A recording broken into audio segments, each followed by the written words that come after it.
양심은 진정한 내 목소리가 아니다. 우리는 내면의 자존감을 지키며 살아가야 한다.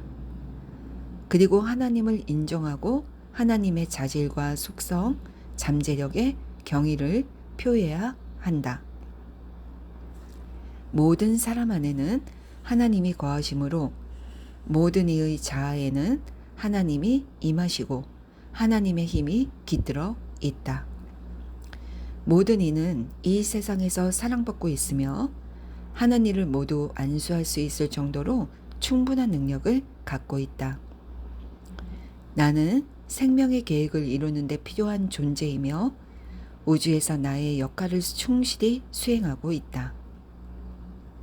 나는 스스로를 온전히 표현하고 가치 있게 살아가기 위해 이 세상에 왔다. 하나님과 하나가 될 때 안도감을 느낄 수 있다. 인간은 자신과 함께 살아가므로 나 스스로를 사랑하는 법을 배워야 한다. 내면의 하나님을 드높이지 않으면 스스로를 열등하고 부적절하다고 느끼며 불안에 빠져 죄인이라 느끼기까지 한다. 자신을 죄인으로 느끼는 사람은 행복할 수 없다. 행복하게 살아가기 위해서는 자신을 사랑하고 자존감을 높여야 한다. 죄책감은 양심에서 비롯된다는 것을 깨달아야 한다. 양심의 소리를 하나님의 목소리라고 주장하는 사람이 많지만 사실은 그렇지 않다. 양심은 내면의 느낌이자 다른 사람의 목소리다. 그리고 그 목소리는 무지와 두려움, 미신, 거짓, 그리고 신에 대한 기이한 관념일 때가 많다.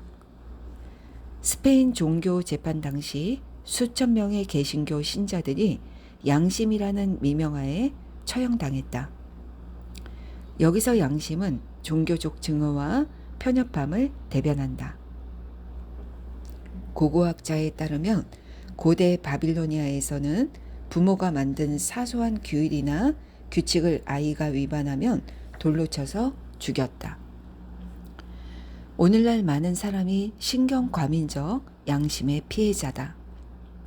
양심은 종교와 인종, 사회적 영향력에 따라 다르기에 내가 양심이라고 부르는 것과 하나님의 목소리를 구별하는 법을 배워야 한다. 하나님께서는 언제나 평화로운 어조로 말씀하시고 결코 혼란스럽게 하지 않으신다. 하나님의 목소리는 항상 건설적이고 조화로우며 평화롭다.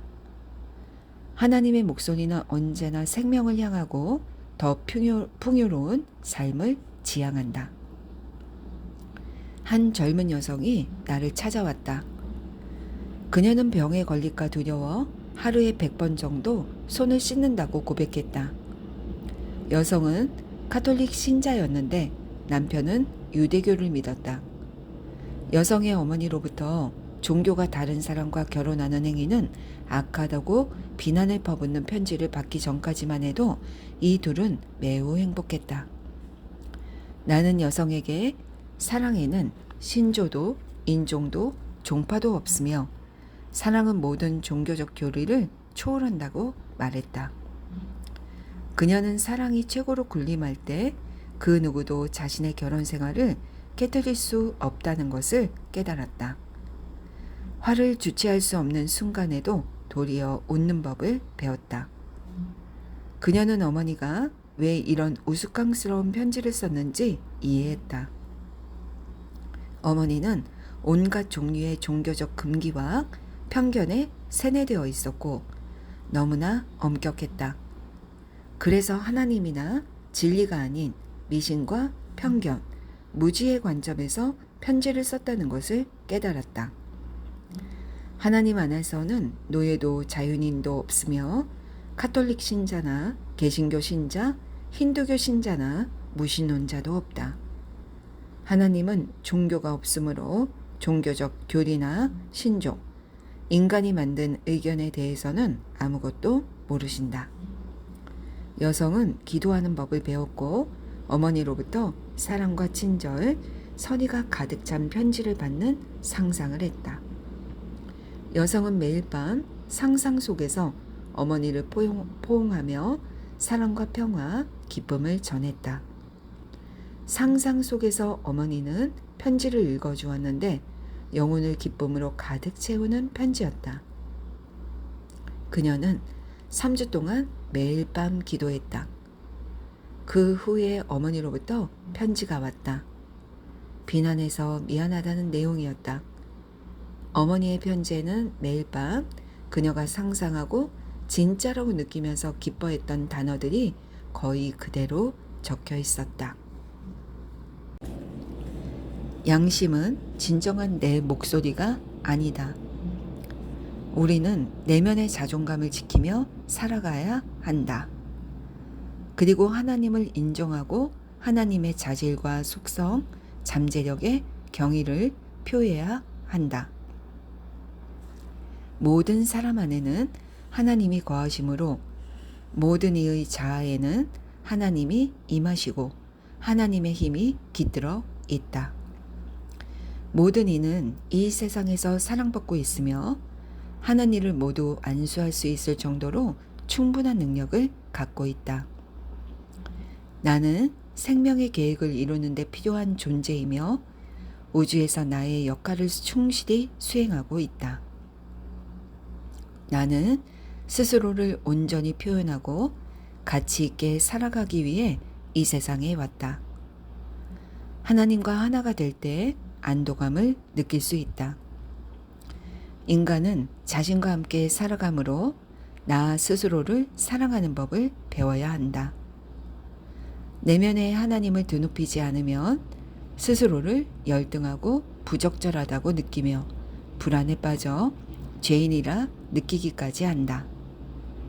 자신을 죄인으로 느끼는 사람은 행복할 수 없다.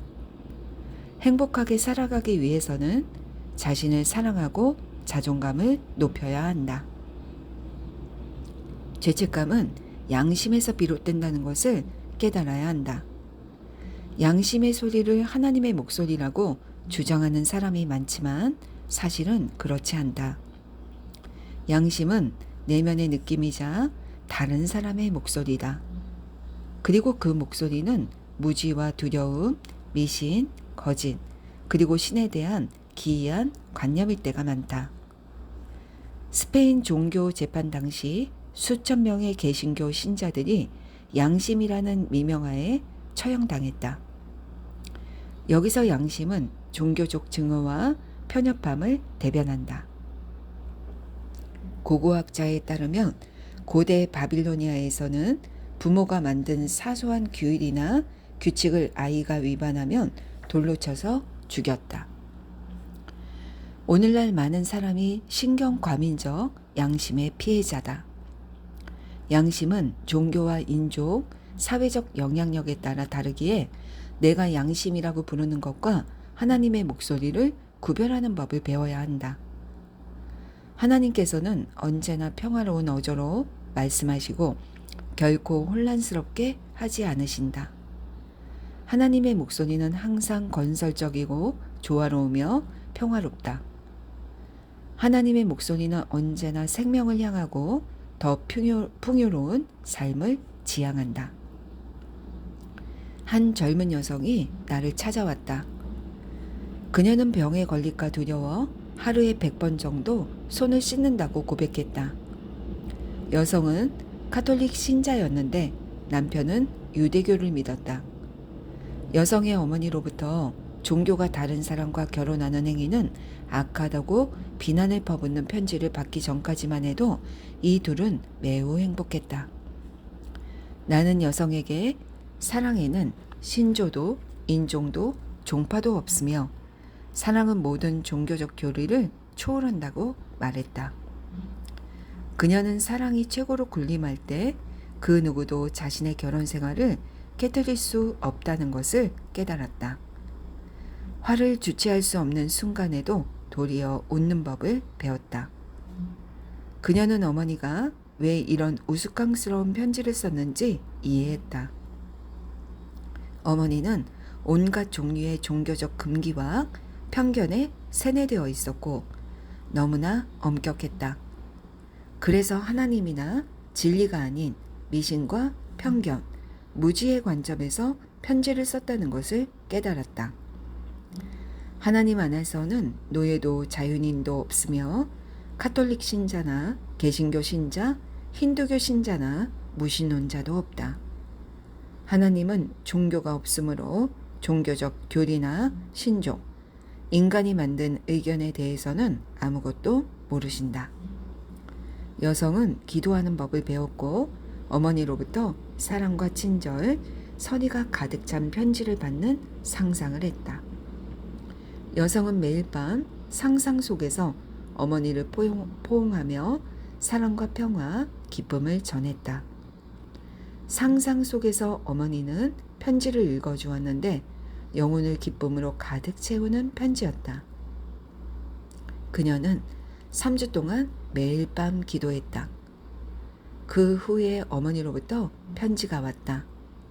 비난해서 미안하다는 내용이었다. 어머니의 편지에는 매일 밤 그녀가 상상하고 진짜라고 느끼면서 기뻐했던 단어들이 거의 그대로 적혀 있었다. 양심은 진정한 내 목소리가 아니다. 우리는 내면의 자존감을 지키며 살아가야 한다. 그리고 하나님을 인정하고 하나님의 자질과 속성, 잠재력에 경의를 표해야 한다. 모든 사람 안에는 하나님이 거하시므로 모든 이의 자아에는 하나님이 임하시고 하나님의 힘이 깃들어 있다.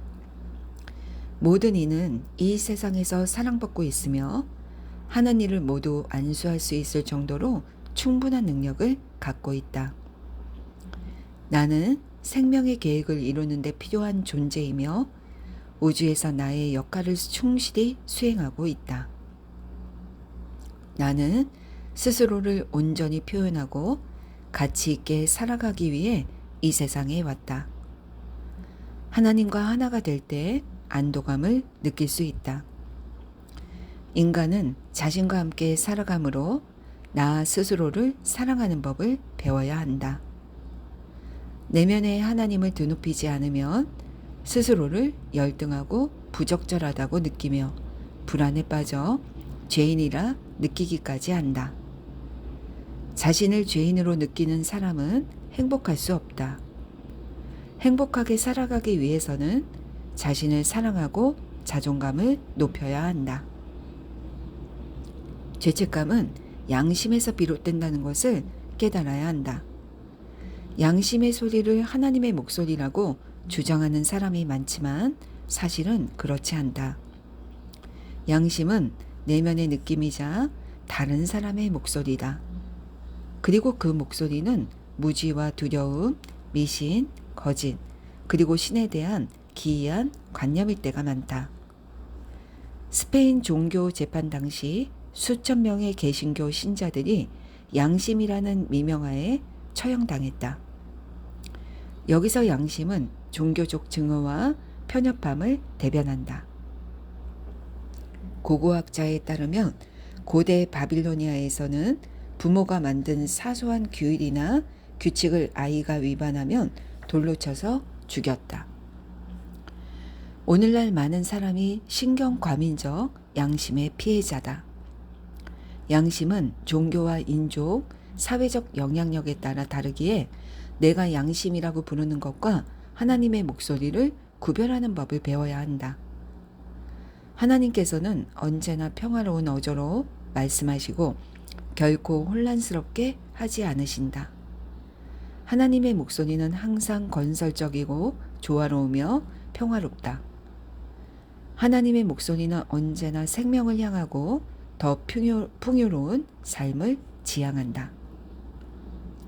한 젊은 여성이 나를 찾아왔다. 그녀는 병에 걸릴까 두려워 하루에 100번 정도 손을 씻는다고 고백했다. 여성은 카톨릭 신자였는데 남편은 유대교를 믿었다. 여성의 어머니로부터 종교가 다른 사람과 결혼하는 행위는 악하다고 비난을 퍼붓는 편지를 받기 전까지만 해도 이 둘은 매우 행복했다. 나는 여성에게 사랑에는 신조도 인종도 종파도 없으며 사랑은 모든 종교적 교리를 초월한다고 말했다. 그녀는 사랑이 최고로 군림할 때 그 누구도 자신의 결혼 생활을 깨뜨릴 수 없다는 것을 깨달았다. 화를 주체할 수 없는 순간에도 도리어 웃는 법을 배웠다. 그녀는 어머니가 왜 이런 우스꽝스러운 편지를 썼는지 이해했다. 어머니는 온갖 종류의 종교적 금기와 편견에 세뇌되어 있었고 너무나 엄격했다. 그래서 하나님이나 진리가 아닌 미신과 편견, 무지의 관점에서 편지를 썼다는 것을 깨달았다. 하나님 안에서는 노예도 자유인도 없으며 카톨릭 신자나 개신교 신자, 힌두교 신자나 무신론자도 없다. 하나님은 종교가 없으므로 종교적 교리나 신종, 인간이 만든 의견에 대해서는 아무것도 모르신다. 여성은 기도하는 법을 배웠고 어머니로부터 사랑과 친절, 선의가 가득 찬 편지를 받는 상상을 했다. 여성은 매일 밤 상상 속에서 어머니를 포옹하며 사랑과 평화, 기쁨을 전했다. 상상 속에서 어머니는 편지를 읽어주었는데 영혼을 기쁨으로 가득 채우는 편지였다. 그녀는 3주 동안 매일 밤 기도했다. 그 후에 어머니로부터 편지가 왔다. 비난해서 미안하다는 내용이었다. 어머니의 편지에는 매일 밤 그녀가 상상하고 진짜라고 느끼면서 기뻐했던 단어들이 거의 그대로 적혀 있었다. 양심은 진정한 내 목소리가 아니다. 우리는 내면의 자존감을 지키며 살아가야 한다. 그리고 하나님을 인정하고 하나님의 자질과 속성, 잠재력의 경의를 표해야 한다. 모든 사람 안에는 하나님이 거하시므로 모든 이의 자아에는 하나님이 임하시고 하나님의 힘이 깃들어 있다. 모든 이는 이 세상에서 사랑받고 있으며 하는 일을 모두 안수할 수 있을 정도로 충분한 능력을 갖고 있다. 나는 생명의 계획을 이루는 데 필요한 존재이며 우주에서 나의 역할을 충실히 수행하고 있다. 나는 스스로를 온전히 표현하고 가치 있게 살아가기 위해 이 세상에 왔다. 하나님과 하나가 될 때 안도감을 느낄 수 있다. 인간은 자신과 함께 살아가므로 나 스스로를 사랑하는 법을 배워야 한다. 내면에 하나님을 드높이지 않으면 스스로를 열등하고 부적절하다고 느끼며 불안에 빠져 죄인이라 느끼기까지 한다. 자신을 죄인으로 느끼는 사람은 행복할 수 없다. 행복하게 살아가기 위해서는 자신을 사랑하고 자존감을 높여야 한다. 죄책감은 양심에서 비롯된다는 것을 깨달아야 한다. 양심의 소리를 하나님의 목소리라고 주장하는 사람이 많지만 사실은 그렇지 않다. 양심은 내면의 느낌이자 다른 사람의 목소리다. 그리고 그 목소리는 무지와 두려움, 미신, 거짓, 그리고 신에 대한 기이한 관념일 때가 많다. 스페인 종교 재판 당시 수천 명의 개신교 신자들이 양심이라는 미명하에 처형당했다. 여기서 양심은 종교적 증오와 편협함을 대변한다. 고고학자에 따르면 고대 바빌로니아에서는 부모가 만든 사소한 규율이나 규칙을 아이가 위반하면 돌로 쳐서 죽였다. 오늘날 많은 사람이 신경과민적 양심의 피해자다. 양심은 종교와 인종, 사회적 영향력에 따라 다르기에 내가 양심이라고 부르는 것과 하나님의 목소리를 구별하는 법을 배워야 한다. 하나님께서는 언제나 평화로운 어조로 말씀하시고 결코 혼란스럽게 하지 않으신다. 하나님의 목소리는 항상 건설적이고 조화로우며 평화롭다. 하나님의 목소리는 언제나 생명을 향하고 더 풍요로운 삶을 지향한다. 한 젊은 여성이 나를 찾아왔다. 그녀는 병에 걸릴까 두려워 하루에 100번 정도 손을 씻는다고 고백했다. 여성은 카톨릭 신자였는데 남편은 유대교를 믿었다. 여성의 어머니로부터 종교가 다른 사람과 결혼하는 행위는 악하다고 비난을 퍼붓는 편지를 받기 전까지만 해도 이 둘은 매우 행복했다. 나는 여성에게 사랑에는 신조도, 인종도, 종파도 없으며 사랑은 모든 종교적 교리를 초월한다고 말했다. 그녀는 사랑이 최고로 군림할 때 그 누구도 자신의 결혼 생활을 깨뜨릴 수 없다는 것을 깨달았다. 화를 주체할 수 없는 순간에도 도리어 웃는 법을 배웠다. 그녀는 어머니가 왜 이런 우스꽝스러운 편지를 썼는지 이해했다. 어머니는 온갖 종류의 종교적 금기와 편견에 세뇌되어 있었고 너무나 엄격했다. 그래서 하나님이나 진리가 아닌 미신과 편견, 무지의 관점에서 편지를 썼다는 것을 깨달았다. 하나님 안에서는 노예도 자유인도 없으며 카톨릭 신자나 개신교 신자, 힌두교 신자나 무신론자도 없다. 하나님은 종교가 없으므로 종교적 교리나 신종, 인간이 만든 의견에 대해서는 아무것도 모르신다. 여성은 기도하는 법을 배웠고 어머니로부터 사랑과 친절, 선의가 가득 찬 편지를 받는 상상을 했다. 여성은 매일 밤 상상 속에서 어머니를 포옹하며 사랑과 평화, 기쁨을 전했다. 상상 속에서 어머니는 편지를 읽어주었는데 영혼을 기쁨으로 가득 채우는 편지였다. 그녀는 3주 동안 매일 밤 기도했다. 그 후에 어머니로부터 편지가 왔다. 비난해서 미안하다는 내용이었다. 어머니의 편지에는 매일 밤 그녀가 상상하고 진짜라고 느끼면서 기뻐했던 단어들이 거의 그대로 적혀 있었다. 양심은 진정한 내 목소리가 아니다. 우리는 내면의 자존감을 지키며 살아가야 한다. 그리고 하나님을 인정하고 하나님의 자질과 속성, 잠재력의 경의를 표해야 한다. 모든 사람 안에는 하나님이 거하시므로 모든 이의 자아에는 하나님이 임하시고 하나님의 힘이 깃들어 있다.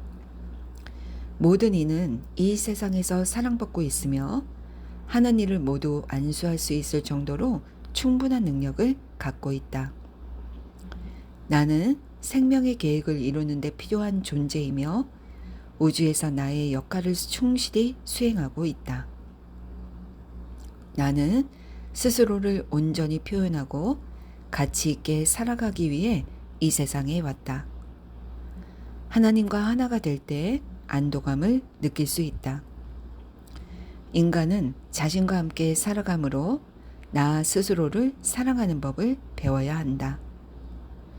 내면에 하나님을 드높이지 않으면 스스로를 열등하고 부적절하다고 느끼며 불안에 빠져 죄인이라 느끼기까지 한다. 자신을 죄인으로 느끼는 사람은 행복할 수 없다. 행복하게 살아가기 위해서는 자신을 사랑하고 자존감을 높여야 한다. 죄책감은 양심에서 비롯된다는 것을 깨달아야 한다. 양심의 소리를 하나님의 목소리라고 주장하는 사람이 많지만 사실은 그렇지 않다. 양심은 내면의 느낌이자 다른 사람의 목소리다.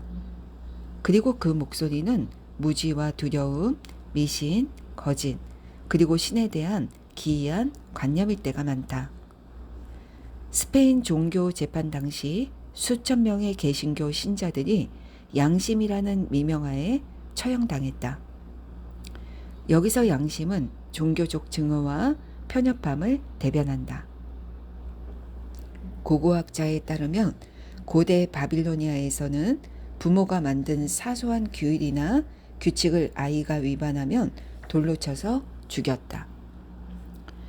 오늘날 많은 사람이 신경과민적 양심의 피해자다. 양심은 종교와 인종, 사회적 영향력에 따라 다르기에 내가 양심이라고 부르는 것과 하나님의 목소리를 구별하는 법을 배워야 한다. 하나님께서는 언제나 평화로운 어조로 말씀하시고 결코 혼란스럽게 하지 않으신다. 하나님의 목소리는 항상 건설적이고 조화로우며 평화롭다. 하나님의 목소리는 언제나 생명을 향하고 더 풍요로운 삶을 지향한다. 한 젊은 여성이 나를 찾아왔다. 그녀는 병에 걸릴까 두려워 하루에 100번 정도 손을 씻는다고 고백했다. 여성은 카톨릭 신자였는데 남편은 유대교를 믿었다. 여성의 어머니로부터 종교가 다른 사람과 결혼하는 행위는 악하다고 비난을 퍼붓는 편지를 받기 전까지만 해도 이 둘은 매우 행복했다. 나는 여성에게 사랑에는 신조도, 인종도, 종파도 없으며 사랑은 모든 종교적 교리를 초월한다고 말했다. 그녀는 사랑이 최고로 군림할 때 그 누구도 자신의 결혼 생활을 깨뜨릴 수 없다는 것을 깨달았다. 화를 주체할 수 없는 순간에도 도리어 웃는 법을 배웠다. 그녀는 어머니가 왜 이런 우스꽝스러운 편지를 썼는지 이해했다. 어머니는 온갖 종류의 종교적 금기와 편견에 세뇌되어 있었고 너무나 엄격했다. 그래서 하나님이나 진리가 아닌 미신과 편견, 무지의 관점에서 편지를 썼다는 것을 깨달았다. 하나님 안에서는 노예도 자유인도 없으며 카톨릭 신자나 개신교 신자, 힌두교 신자나 무신론자도 없다. 하나님은 종교가 없으므로 종교적 교리나 신종, 인간이 만든 의견에 대해서는 아무것도 모르신다. 여성은 기도하는 법을 배웠고 어머니로부터 사랑과 친절, 선의가 가득 찬 편지를 받는 상상을 했다. 여성은 매일 밤 상상 속에서 어머니를 포옹하며 사랑과 평화, 기쁨을 전했다. 상상 속에서 어머니는 편지를 읽어주었는데 영혼을 기쁨으로 가득 채우는 편지였다. 그녀는 3주 동안 매일 밤 기도했다. 그 후에 어머니로부터 편지가 왔다. 비난해서 미안하다는 내용이었다. 어머니의 편지에는 매일 밤 그녀가 상상하고 진짜라고 느끼면서 기뻐했던 단어들이 거의 그대로 적혀 있었다.